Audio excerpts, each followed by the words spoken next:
നിങ്ങൾക്കറിയാമോ, നമ്മൾ കാറുകളിൽ കണ്ടുവരുന്ന എയർ കണ്ടീഷണർ ഏത് കാറിലാണ് ആദ്യം വന്നതെന്ന്? ഫാക്ടസ് ഫ്രണ്ട് ഇന്ന് നോക്കാൻ പോകുന്നത് അതിന്റെ ഡീറ്റെയിൽസ് ആണ്.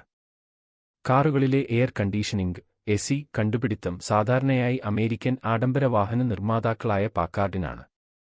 1939-ൽ തങ്ങളുടെ കാറുകളിൽ എയർ കണ്ടീഷനിംഗ് ഒരു ഓപ്ഷനായി നൽകുന്ന ആദ്യത്തെ കമ്പനിയായി പാക്കാർഡ് മാറി.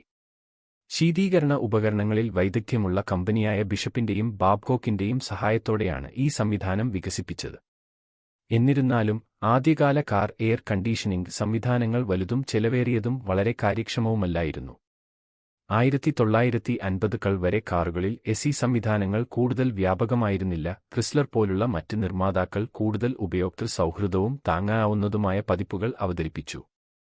തുടർന്നുള്ള ദശകങ്ങളിൽ കാർ എയർ കണ്ടീഷനിംഗ് സാങ്കേതികവിദ്യ ഗണ്യമായി മെച്ചപ്പെട്ടു. മിക്ക ആധുനിക വാഹനങ്ങളിലും